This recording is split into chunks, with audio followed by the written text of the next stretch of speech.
Listen to the word what the gods gave you life. 1, 2, 3, ho! Y2K on planet. Y2K on planet. Y2K on planet. Y2K on. Hello friends, welcome to Planet Y2K. Hello నా ప్రియ స్నేహితులారా, planet Y2K కార్యక్రమానికి స్వాగతం. It's been such a joy producing these programs for you. మీ కొరకై ఈ యొక్క కార్యక్రమాన్ని సమర్పించడానికి మాకెంతో సంతోషం. Believe that God has great things in store for you through this program. ఈ యొక్క కార్యక్రమం ద్వారా దేవుడు మీ కొరకై సిద్ధపరిచిన గొప్ప కార్యక్రమాలు ఉన్నాయి కనుక విశ్వసించండి. Shall we see what blessings God has? దేవుని యొక్క ఆశీర్వాదం ఏంటో మనం చూద్దామా? Hello friends, welcome to Sweetie's Time.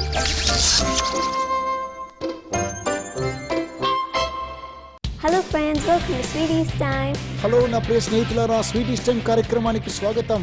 Now I'm going to tell you a story. ఇప్పుడు నేను మీకు కథ చెబుతాను. Many years ago, there lived a king in a palace. చాలా సంవత్సరాల క్రితం ఒక అంతఃపురంలో రాజు నివసించేవాడు. The palace had a beautiful garden with a pond in the center. ఆ యొక్క అంతఃపురంలో అందమైనటువంటి కొలను, మంచి తోటలుండేవి. One day, the king got up in the middle of the night ఒకరోజు ఈ రాజు మధ్యరాత్రిలో నిద్రలో నుంచి మేల్కొన్నాడు. because he heard a disturbing noise coming from the garden. ఎందుకనగా తోటలో నుంచి తననేదో తొందర పెట్టేటువంటి శబ్దాన్ని విన్నాడు. Do you know what the noise was? ఆ యొక్క శబ్దం ఏంటో మీకు తెలుసా అండి? It was the croaking of the frogs in the pond. ఆ గుంటలో ఉన్నటువంటి కప్పలన్నీ కూడా అరుస్తూ ఉన్నాయి. The next morning, the king called his servants. మరుసటి రోజు ఉదయాన్నే రాజు లేచి తన పనివారిని పిలిపించి He wanted them to find a way to stop the noise. ఈ యొక్క శబ్దాన్ని అరికట్టడానికి మార్గం ఏంటో తెలుసుకోవాలని తన పనివారిని పిలిపించాడు. One servant suggested killing the frogs in the pond. పనివారిలో ఒకడు అన్నాడు, ఆ కప్పలన్నిటి కూడా చంపేద్దామని అన్నాడు. So the king ordered the servants to kill all the frogs in the pond. ఆ గుంటలో ఉండేటువంటి అన్ని కప్పలను కూడా చంపేయమని ఆజ్ఞాపించాడు. They were killed, so was the noise. అన్ని కూడా చనిపోయాయి, కానీ శబ్దం లేదు. No more disturbance in the middle of the night. అప్పటి నుంచి ఆ మధ్యరాత్రిలో ఎలాంటి శబ్దాలు కూడా లేవు. Few weeks later, కొన్ని వారముల తరువాత the king heard the same noise coming from the garden. మరలా కూడా ఈ రాజు అదే శబ్దాన్ని తోటలో నుంచి వినడం గమనించాడు. The king asked his servants how the noise came back. మరలా పనివారిని పిలిచి ఏ విధంగా ఈ శబ్దం వస్తుంది అని అడిగాడు. The servants went to the garden ఆ పనివారు తోటలోనికి వెళ్ళి and found the pond full of frogs. మరలా ఆ గుంటలో కప్పలన్నీ ఉన్నాయి. They told the king, వారు రాజుతో ఇలాగన్నారు, though the big frogs were killed, పెద్ద కప్పలన్నీ కూడా చంపబడ్డాయి, the tiny ones have grown up into big frogs. చిన్న కప్పలన్నీ కూడా అవి పెద్ద పెరిగాయండి. They are now croaking away happily. అవన్నీ కూడా చాలా సంతోషంగా అరుస్తూ ఉన్నాయి. So the king called all his ministers to find a solution. రాజు తన పరిచారకులందరినీ కూడా పిలిపించి దీనికి మార్గం ఏంటో తెలియచేయమన్నాడు. One solution was to change the water in the pond ఒక్క మార్గం కనుక్కున్నారు, ఆ యొక్క గుంటలో ఉండేటువంటి నీటిని మార్చాలి అని. so that all the frogs could be cleared. అప్పుడు కప్పలన్నీ కూడా సంపూర్తిగా పోతాయి అని చెప్పారు. So the king ordered his servants ఆ తర్వాత రాజు వారి పనివారికి ఈ విధంగా ఆజ్ఞాపించి to empty the pond and replace it with fresh water. ఆ గుంటలో ఉన్న నీరంతా కూడా తీసివేసి మంచినీటితో నింపమన్నాడు. Few months later, the same problem started again. కొన్ని నెలల తర్వాత అదే సమస్య మరలా ప్రారంభించిందండోయ్. Now the king was very angry. ఆ తర్వాత రాజు ఎంతగానో కోపగించుకున్నాడు. So he sent his servants to investigate. మరలా తన పనివారిని పిలిపించి పరిశోధించమన్నాడు. The servants informed the king that the pond was full of new frogs. ఆ యొక్క పనివారు వెళ్ళి, రాజా ఆ గుంటలో చాలా నూతన కప్పలు వచ్చాయన్నారు. Now the king said, "Oh, you people are useless." So he turned to the public and asked them for a solution. మీరందరూ చాలా పనికివారు కనుక ప్రజల దగ్గరికి వెళ్ళి వారి దగ్గరికి వెళ్ళి ఏదైనా సమస్యకు పరిష్కారం కనుగొంటానన్నారు. One wise man from the public made the king understand that ప్రజల్లో ఉన్నటువంటి ఒక వివేకైన వ్యక్తి రాజుకి ఈ విధంగా వివరించి చెప్పాడు. where there's a pond, there will be frogs. ఎక్కడ గుంటలుంటాయో అక్కడ కప్పలుంటాయన్నాడు. There is no escape. దానికి వేరే మార్గం లేదని అన్నారు. He politely told the king to sleep far away from the pond. ఆ వ్యక్తి రాజుతో చాలా శ్రద్ధగా, రాజా మీ పడగది మార్చుకోవడమే, ఇంకంతకన్నా వేరే మార్గం లేదు అన్నాడు. So the king shifted his bedroom and he slept happily thereafter. ఆ తర్వాత రాజు తన పడగది మార్చుకొని సంతోషంగా నిద్రపోసాగాడు. In the same way, the pond is like the world and the frogs are like the trouble. అలాగుననే ఆ చిన్న గుంటేమో ప్రపంచమండి, కప్పలేమో మనకొచ్చేటువంటి సమస్య. Bible says in John 16:33, Bible గ్రంథం తెలియజేస్తున్నది యోహాను 16:33లో, in this world you will have trouble, but take heart, I have overcome the world. లోకములో మీకు శ్రమ కలుగును, అయితే ధైర్యం తెచ్చుకోండి, నేను లోకమును జయించి ఉన్నాను. So friends, keep smiling. God will help you overcome troubles. కనుక స్నేహితులారా సంతోషించండి, దేవుడు మనకు శ్రమ నుంచి జయాన్ని అనుగ్రహించడానికి సాయం చేస్తాడు. So friends, now it's time to say goodbye from Sweetie. Bye.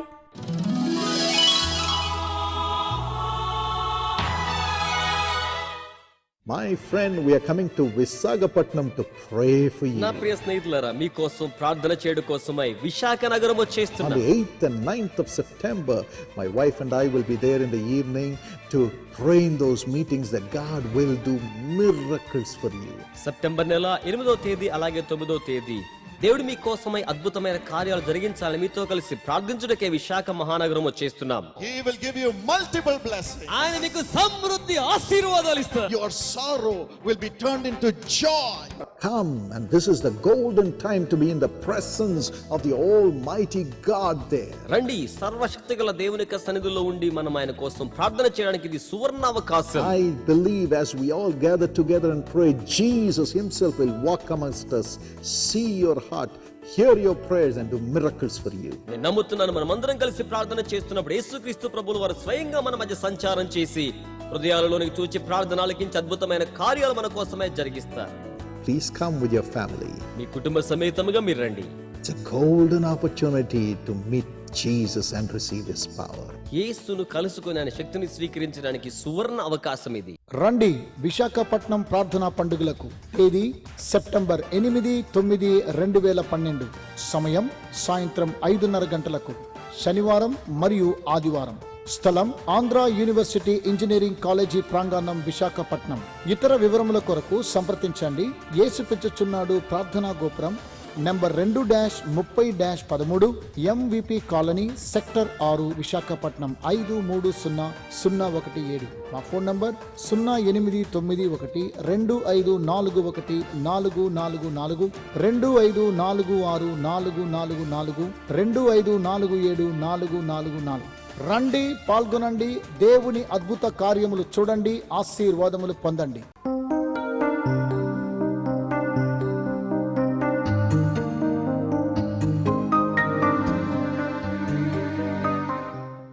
My friends, we're entering into an interesting time as we do in every program. నా ప్రియ స్నేహితులారా, మేము చేసే ప్రతి కార్యక్రమంలో కూడా ఒక ప్రత్యేకమైన కార్యక్రమాన్ని మీకు ప్రవేశపెడుతున్నాం. It's a time we listen to what God has to say for us.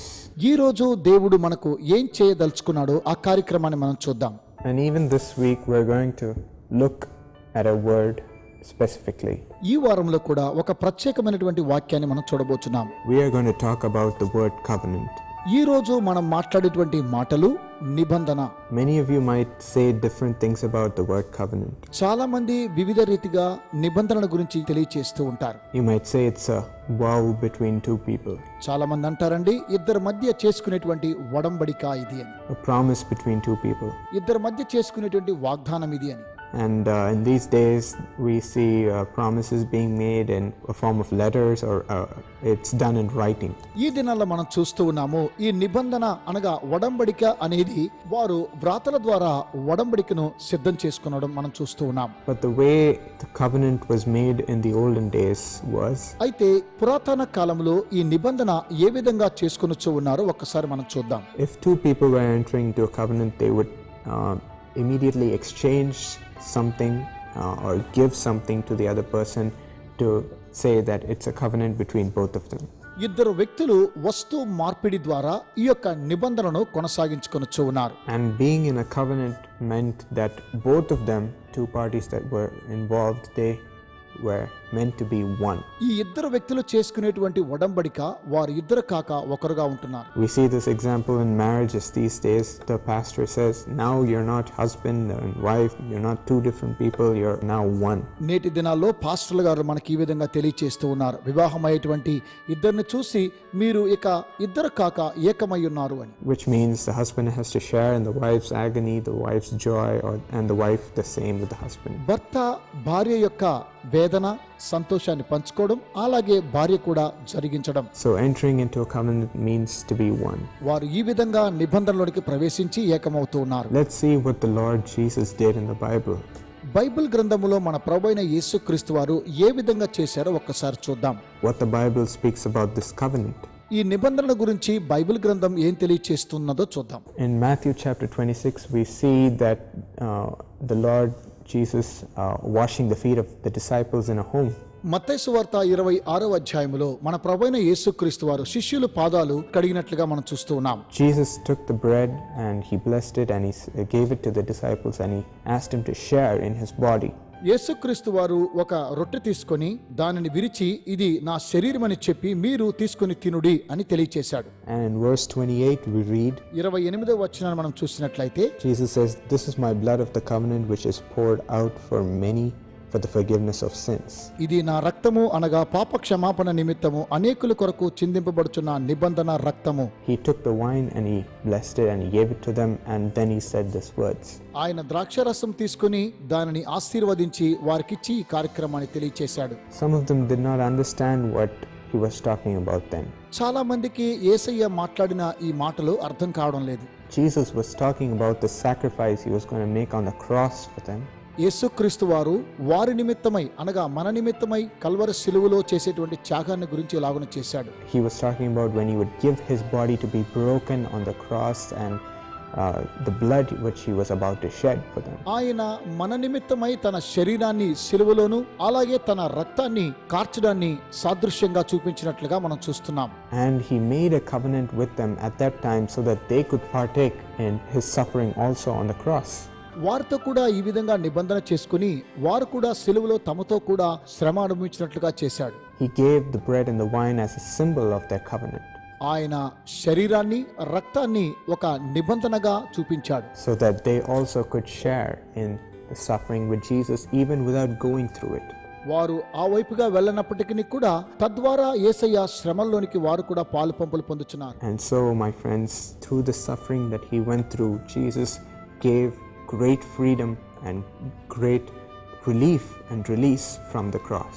నా ప్రియ స్నేహితులారా, ఆయన పొందినటువంటి శ్రమల ద్వారా దేవుడు మనకు ఒక గొప్ప సమాధానాన్ని శిలువ ద్వారా మనకు అనుగ్రహించాడు. So that all who believe and receive this covenant of his can experience the freedom. ఎవరైతే ఈ యొక్క నిబంధనను జ్ఞాపకం చేసుకొనుచూ ఉన్నారో వారందరూ కూడా విడుదల పొందగలరు. Today God keeps this covenant with us also, his children. ఈ రోజు కూడా తన బిడ్డలైనటువంటి మనతో కూడా ఈ యొక్క నిబంధనను స్థిరపరుస్తూ ఉన్నాడు. All we have to do is receive this covenant and believe and recognize it. మనం చేయవలసిన కార్యక్రమం ఈ యొక్క నిబంధనను తీసుకొని విశ్వసించి దానిని జ్ఞాపకం చేసుకోవాలి. And we could also receive the freedom that God won for us on the cross through the covenant. ఈ నిబంధన ద్వారా దేవుడు మనకు ఒక విడుదల దయచేశాడని విశ్వసించాలి. Jesus made this covenant with his Father. యేసయ్య తన తండ్రితో ఈ నిబంధన చేసుకున్నాడు. That he accepts our sins and he accepts our suffering, he accepts our diseases and sickness on the cross and he suffered for it, and that his children, that is us, would be free. తన బిడ్డలు స్వాతంత్ర్యం పొందాలని మన పాపములను మన వ్యాధులను మన వ్యసనములను మన రోగములను కూడా ఆయన సిలువలో భరించి అలాగున చేశాడు. Today my friends, let us accept and receive this covenant from Jesus. నా ప్రియ స్నేహితులారా, ఈ రోజు కూడా ఈ యొక్క నిత్య నిబంధనను మీరు గైకొని యేసయ్య ద్వారా ఆశీర్వాదమును పొందండి. And if you do that, even as you're going through suffering right now, and even as you're going through pain, even as you're going through losses in your life, God will give you everything back and he will set you free from your problems. ఈ రోజు కూడా మీరు అనేకమైనటువంటి శ్రమల గుండా నష్టాల గుండా వ్యాధి బాధల గుండా మీరు పయనిస్తూ ఉండగా దేవుడు మనకు ఈ నిత్య నిబంధన ద్వారా ఒక విడుదలను దయచేస్తూ ఉన్నాడు. Let's just recognize his covenant. ఎందుకనగా ఆయన యొక్క నిబంధనను మనము గైకొనవలెను. And when we do that, as Paul said in Romans 6, రోమీయులకు రాసిన పత్రిక 6వ అధ్యాయములో అపోస్తలుడైన పౌలు ఈ విధంగా తెలియచేశాడు. when we are unified in his death and when we are slain with him on the cross, ఆయన మరణములోనికి వెళ్ళేటువంటి మనము ఆయన శిలువ శ్రమల గుండా పయనిస్తూ ఉన్నామని తెలియచేశాడు. then our old spirit, our old body, our old habits, everything is washed away and we become new creature in him. మన పాత అలవాట్లు మన పాత కార్యక్రమాలన్నీ కూడా తుడిచివేయబడి మనం ఒక నూతన సృష్టిగా మార్చబడుచు ఉన్నాం. We can become a new man being blessed by God. దేవుని ద్వారా దీవించబడిన ఒక నూతన వ్యక్తిగా మనం మార్చబడుచున్నాం. So my friends, just partake in the covenant with Jesus. నా ప్రియ స్నేహితులారా, యేసయ్యతో మీరు కూడా ఈ నిబంధనలో పాలు పంపులు పొందండి. Why don't we experience it right now, saying a word of prayer? ఈ రోజు కూడా ఈ యొక్క నిత్య నిబంధన గైకొనడానికి ఒక ప్రార్థన చేసుకుందామా? Loving Lord Jesus, ప్రేమ కలిగిన మా ప్రభువైన యేసు, Lord, we give ourselves into your hand right now. యేసయ్య, ఇప్పుడే మమ్మను మీ చేతికి సమర్పిస్తున్నాం. And we are thankful from the bottom of our heart for your great sacrifice, Lord. మీరు చేసిన గొప్ప త్యాగాన్ని బట్టి మా హృదయ అంతరంగంలో నుంచి మీకు కృతజ్ఞతలు తెలియచేస్తూ ఉన్నాము. Thank you for the covenant that you made with us, Lord. మాతో కూడా చేసుకున్న నిబంధనను బట్టి మీకు వందనాలు ప్రభువా. We recognize it and we are filled with gratefulness in our heart. మేము నిబంధన గైకొనుచు మా యొక్క హృదయంలో మీకు కృతజ్ఞతలు తెలియచేస్తున్నాం. Right now, remember that covenant, Lord. దేవా, ఆ యొక్క నిబంధన జ్ఞాపకం చేసుకోండి. Remember that promise you made on the cross. మీరు సిలువలో చేసిన వాగ్దానాన్ని జ్ఞాపకం చేసుకోండి. Lord, bear the sins and the worries and the pain that your children are going through right now, Lord. దేవా, మీ బిడ్డలు వెలుచున్నటువంటి ప్రతి విధమైన విచారములను, వేదన, బాధలను జ్ఞాపకం చేసుకోండి. Lord, and right now I pray that your freedom, your spirit will come upon them. తండ్రి, ఇప్పుడే వారిపైకి మీ యొక్క స్వాతంత్ర్యాన్ని, మీ ఆత్మను కుమ్మరించమని ప్రార్థించుచున్నాను. Lord, let your miracle working power descend into their lives. దేవా, మీ యొక్క అద్భుత శక్తి వారిపైకి దిగిరానివ్వండి. And let it set them free, Father. తండ్రి, వారికి విడుదల మీరు దయచేయండి. Right now, remove every evil power and every evil plan upon their lives. వారి జీవితంలో వచ్చిన ప్రతి అపవాది క్రియలను, అపవాది తంత్రములను లయపరచండి. Set them free by the covenant that you made. మీరు చేసిన నిబంధన ద్వారా వారికి విడుదల దయచేయండి. We are so moved by the love that you've shown for us, Lord. మీరు మాపై చూపించిన ప్రేమను బట్టి మేము ఎంతగానో చెలించిపోవచ్చు ఉన్నాము. We give you all the glory, we give you all the honor for the great things that you're doing for us right now. ఇప్పుడు మీరు మా కొరకై చేసిన ప్రతి విధమైన గొప్ప కార్యక్రమాల నిమిత్తమై మీకు కృతజ్ఞతలు తెలియజేస్తున్నాం. Let every problem in the families disappear. కుటుంబంలో ఉన్న ప్రతి సమస్య మటుమాయమవును గాక. Let every pain and suffering in their bodies disappear, Lord. తండ్రి, వారి శరీరంలో ప్రతి బాధ, వేదన ఇప్పుడే మటుమాయమవును గాక. Set them free, Lord. తండ్రి, వారికి విడుదల దయచేయండి. Let the blood from the cross that you spilled for us right now enter into their bodies and set them free. మా నిమిత్తమై సిలువలో కార్చిన అమూల్యమైన రక్తము ద్వారా వారి శరీరంలోనికి పంపించి వారికి విడుదల మీరు దయచేసి స్వస్థపరచండి. Lord, right now we just partake and remember the suffering that you made for us. తండ్రి, మా నిమిత్తమై మీరు పొందినటువంటి శ్రమల ద్వారా వచ్చిన నిబంధనను జ్ఞాపకం చేసుకొనుచు గైకొనుచున్నాము. And we give you all the thanks and glory. మీకు సమస్త కృతజ్ఞతలు, మహిమ చెల్లిస్తూ ఉన్నాము. In Jesus' name, యేసు నామమున amen. Amen. My friends, don't worry. You have entered into a covenant with Jesus right now.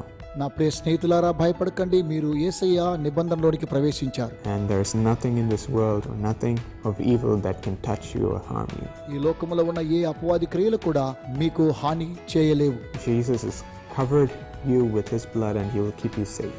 ఎందుకనగా యేసయ్య తన రక్తముతో మిమ్మల్ని సురక్షితంగా కప్పి ఉంచాడు. If you have any specific prayer requests, please write or tell us. మీకేమైనా ప్రత్యేక ప్రార్థన అవసరతలు ఉన్నట్లయితే మమ్మల్ని సంప్రదించండి. We will be willing to pray for you. మీకోసం ప్రార్థించడానికి మేము చాలా సంతోషిస్తున్నాం. Keep in touch with us through our websites and all our online facilities. ఎల్లప్పుడూ కూడా మీరు మాతో కూడా సంప్రదించండి. మా వెబ్సైట్ని సంప్రదించి Or send us a letter. ఉత్తరాలు పంపించండి. And we'd love to keep in touch with you. ప్రేమతో మీతో కూడా సహకరించడానికి మేము ఎంతగానో సంతోషిస్తున్నాం. God bless you. దేవుడు మిమ్మల్ని దీవించును గాక.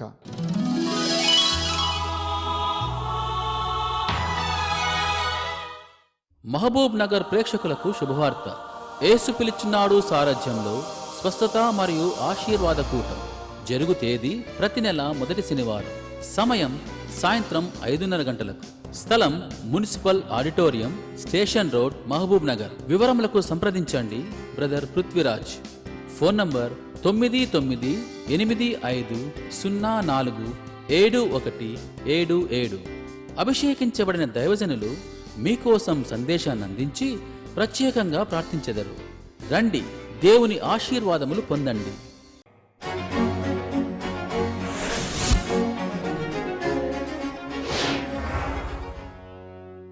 Praise the lord.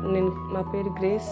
నేను గత కాలం నుంచి ఫస్ట్ క్లాస్ నుంచి 9th క్లాస్ దాకా చాలా డల్ స్టూడెంట్ని. 9th కూడా నా స్కోరింగ్ చాలా డల్గా ఉండేది. నా డల్నెస్ని చూసి 2010లో జీసస్ కాల్స్ యంగ్ పార్ట్నర్లో మా పేరెంట్స్ నన్ను జాయిన్ చేశారు. నేను యంగ్ పార్ట్నర్లో జాయిన్ అయిన తర్వాత నుంచి నేను 10th స్టార్టింగ్ మంత్లో నుంచి నేను మంచి స్కోరింగ్ చేస్తున్నాను. దీనికి కారణం ప్రేయర్ వారియర్స్ నా గురించి ప్రేయర్ చేయడం వల్లే. మాలాంటి యంగ్ పార్ట్నర్స్ కోసం ప్రేయర్ చేయించిన ప్రేయర్ వారియర్స్కి మరియు పాల్దిన్ కిరంగ్ అంకుల్కి నా ధన్యవాదాలు. యేసు పిలుచున్నాడు పిల్లల ఆశీర్వాద పథకం ఇప్పుడు పిల్లల ఆశీర్వాద పరిచర్యగా పిలువబడుతున్నది. ఈ పిల్లల ఆశీర్వాద పరిచర్యలో చేరదలిచిన వారు, అప్లికేషన్ కావలసిన వారు మా వెబ్సైట్ ను దర్శించి డౌన్లోడ్ చేసుకొనవచ్చును. మా వెబ్సైట్ www.jesuscalls.org మరియు www.telugu.prarthana.org. అలాగే మీ సెల్ ఫోన్ తీసుకొని CBM అని టైప్ చేసి 9049099977 అనే నెంబర్తో మీ పేర్లతో సహా SMS పంపండి. ఈ పిల్లల ఆశీర్వాద పరిచర్యలో ఎలా చేరాలో పూర్తి వివరములు మీకు అందించబడును. అంత మాత్రమే కాకుండా మీ దగ్గరలో ఉన్న యేసు పిలుచున్నాడు ప్రార్థనా గోపురములను ఉదయం 8 గంటల నుండి సాయంత్రం 8 గంటల వరకు వ్యక్తిగతంగా దర్శించి ఈ యేసు పిలుచున్నాడు పిల్లల ఆశీర్వాద పరిచర్యలో మీ పిల్లలను నమోదు చేయవచ్చును. పూర్తి వివరములకు సంప్రదించండి. ప్రార్థనా గోపురం, JC house, number 72, Rajaji Salai, B station ఎదురుగా, చెన్నై 600001. యేసు పిలుచున్నాడు పిల్లల ఆశీర్వాద పరిచర్య ఎల్లప్పుడూ భద్రతనిస్తుంది.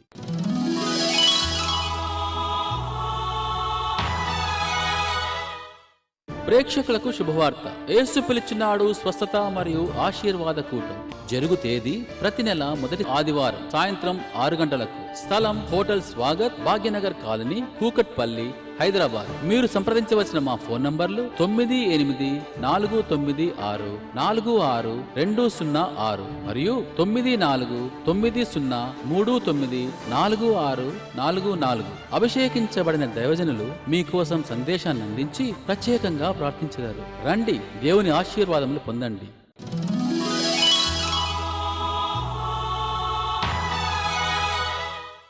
Dearly beloved brother M. Yesu Krupa, Jesus Calls Ambassador from West Godavari, Andhra Pradesh. Along with you, I wish dearly beloved darling daughter Sharon Sajani Krupa a happy birthday. మా ప్రియ సహోదరుడా, మీరు యేసు పిలుచుచున్నాడు ambassador గా ఉన్నారు. అందుని బట్టి దేవునికి స్తోత్రం. నేడు జన్మదినాన్ని జరుపుకుంటున్న మీ ప్రియ కుమార్తెకు జన్మదిన శుభాకాంక్షలు. Sharon, you're the same age as Sweetie. May God bless you abundantly according to Exodus 33:19. Sharon, మీరు స్వీటీ వయస్సులో ఉన్నారు. దేవుడు మిమ్మల్ని సమృద్ధిగా దీవించును గాక. నిర్గమకాండము 33వ అధ్యాయము 19వ వచనం ప్రకారము దేవుడు మిమ్మల్ని దీవించును గాక. ఆయన నా మంచితనమంతయు నీ ఎదుట కనపరచెదను, యెహోవా అను నామమును నీ ఎదుట ప్రకటించెదను. నేను కరుణించువానిని కరుణించెదను, ఎవని యందు కనికరపడెదనో వాని యందు కనికరపడేదనెను. Father, bless Sharon and give her a new ovary, Lord. తండ్రి, షారన్ మీరు దీవించండి, నూతన ఓవరి మీరు అనుగ్రహించమని ప్రార్థించుచున్నాను. Please do a miracle and honor your daughter. Honor her, Lord. Honor her, please. తండ్రి, మీ ప్రియ బిడ్డను మీరు స్వస్థపరిచి ఘనపరచండి ప్రభువా, ఘనపరచండి, దయచేసి ఘనపరచండి. Bless Sarah and heal her allergy and her headache. తండ్రి, సహోదరికి ఉన్నటువంటి అలర్జీని, తలనొప్పిని కూడా స్వస్థపరచండి. Master, give our brother Yesu Krupa job transfer to Thanuku and heal him, Lord. Heal him by your power. తండ్రి, మా ప్రియ సహోదరుడికి తణుకుకి బదిలీ చేయండి ప్రభువా, స్వస్థపరచండి, దయతో స్వస్థపరచండి. Bless our sister Janaki, who is a faithful EPG leader. Give her promotion in the job and own house and heal her leg pain and allergy in Jesus' name. తండ్రి, EPG leader గా పనిచేస్తూ ఉన్న మా ప్రియ సహోదరి యొక్క జీవితంలో ఒక సొంత గృహాన్ని మీరు అనుగ్రహించండి. ఉద్యోగంలో ఆశీర్వాదములు దయచేయండి. తనకున్న కాలు నొప్పిని, అలర్జీని స్వస్థపరచండి. Bless dear parents Mr. Satyanarayana and remove the piles. తండ్రి, వీరి తల్లిదండ్రులను మీరు ఆశీర్వదించండి. తండ్రి గారికి ఉన్నటువంటి వ్యాధిని స్వస్థపరచండి. Heal Mrs. Mariamma and remove the thyroid and knee pain and give her memory power. In Jesus' name, do miracles, Lord. Amen. తండ్రి, సహోదరికి ఉన్నటువంటి థైరాయిడ్ ఇప్పుడే స్వస్థపరచండి, మోకాల నొప్పిని స్వస్థపరచండి. తనకు కావలసినటువంటి జ్ఞాపక శక్తిని కూడా మీరు అనుగ్రహించి ఆశీర్వదించమని యేసు నామమున ప్రార్థించుచున్నాను. ఆమేన్. Dearly beloved Pastor R. John Kumar from Krishna, Andhra Pradesh, Thank you for your faithfulness. Third time you have brought blessings to millions of people through this program. మా ప్రియ పాస్టర్ గారు, మీరు మూడవసారి ఒక కార్యక్రమాన్ని సమర్పించి లక్షలాది మందికి దీవెన తీసుకుని వచ్చారు. మీరు ఎంతగానో నమ్మకమైనటువంటి వారు కనుక దేవుడు మిమ్మల్ని ఆశీర్వదించును గాక. May God's blessings come upon you according to Isaiah 61:3. యెషయా గ్రంథము 61వ అధ్యాయం 3వ వచనం ప్రకారము దేవుని యొక్క ఆశీర్వాదములు మీపైని కుమ్మరించబడును గాక. యెహోవా తన్ను మహిమపరచుకొనున్నట్లు నీతి అను మస్తకి వృక్షములనియు యెహోవా నాటిన చెట్లనియు వారికి పేరు పెట్టబడును. Father, bless our dear pastor John Kumar and dear sister Varalakshmi and prosper their ministry, Krupa Sannidhi Ministries. తండ్రి, మా ప్రియ పాస్టర్ గారిని మీరు వర్ధిల్ల చేయండి. అలాగే ప్రియ సహోదరుని మీరు ఆశీర్వదించండి. వారు చేస్తున్నటువంటి సేవను వర్ధిల్ల చేయమని ప్రార్థించుచున్నాను. And anoint them with thy Holy Spirit and give them an own house and prosper their family. మీ పరిశుద్ధాత్మ అభిషేకముతో నింపండి. అలాగే సొంత గృహాన్ని మీరు అనుగ్రహించి కుటుంబాన్ని వర్ధిల్ల చేయమని ప్రార్థించుచున్నాను. Bless dearly beloved Jayasri and Boaz with wisdom beyond understanding, anointing and the special presence of the Holy Spirit in their lives. In Jesus' name, Amen. తండ్రి, ఈ బిడ్డలిద్దరకు కావలసినటువంటి అతీతమైనటువంటి పరిశుద్ధాత్మ అభిషేకాన్ని మీరు అనుగ్రహించండి. వారికి కావలసిన అతీతమైన జ్ఞానాన్ని మీరు దయచేసి దీవించమని, వారికి మీ దైవికమైనటువంటి సాన్నిధ్యాన్ని వారి జీవితంలో మీరు అనుగ్రహించి ఆశీర్వదించమని యేసు నామమున ప్రార్థించుచున్నాను. ఆమేన్. దేవుడు మిమ్మల్ని దీవించును గాక. Dearly beloved Sister G. Swarupa Rani from Warangal, Andhra Pradesh, thank you for your thank offering and may God bless you according to Deuteronomy 15:18. మా ప్రియ సహోదరి, మీరు పంపించిన కృతజ్ఞత కానుకలను బట్టి మీకు వందనాలు తెలియజేస్తున్నాను. ద్వితీయోపదేశకాండము 15వ అధ్యాయము 18వ వచనం ప్రకారము దేవుడు మిమ్మల్ని దీవించును గాక. నీ దేవుడైన యెహోవా నీకు చేయు వాటన్నిటి విషయములో నిన్ను ఆశీర్వదించును. Master, give our dear sister an own house, blessing in the job and peace in the family, in Jesus' name. తండ్రి, సహోదరికి సొంత గృహాన్ని మీరు అనుగ్రహించండి. ఉద్యోగంలో ఆశీర్వాదములు దయచేయండి. కుటుంబంలో సమాధానం అనుగ్రహించమని యేసు నామమున ప్రార్థించుచున్నాను. Lord, bless Venkataswamy with great wisdom in his polytechnic studies. తండ్రి, సహోదరుడు చేస్తున్నటువంటి చదువుల్లో గొప్ప జ్ఞానాన్ని ఇచ్చి మీరు ఆశీర్వదించండి. And bless Rajesh and give him a new heart full of the Holy Spirit by the power of God and give him success in his 10th. In Jesus' name, Amen. సహోదరుడికి పరిశుద్ధాత్మ శక్తిని మీరు అనుగ్రహించండి. నూతన హృదయాన్ని మీరు దయచేయండి. అలాగే 10వ తరగతిలో విజయాన్ని మీరు అనుగ్రహించండి. యేసు నామమున ఆమేన్. దేవుడు మిమ్మల్ని దీవించును గాక. నేడు జన్మదినము మరియు పెళ్లి రోజు జరుపుకుంటున్న యేసు పిలుచుచున్నాడు భాగస్థులందరికీ మా హృదయపూర్వక శుభాకాంక్షలు తెలుపుతున్నాము. ఈ వాగ్దానం ప్రకారము దేవుడు మిమ్మను ఆశీర్వదించునుగాక.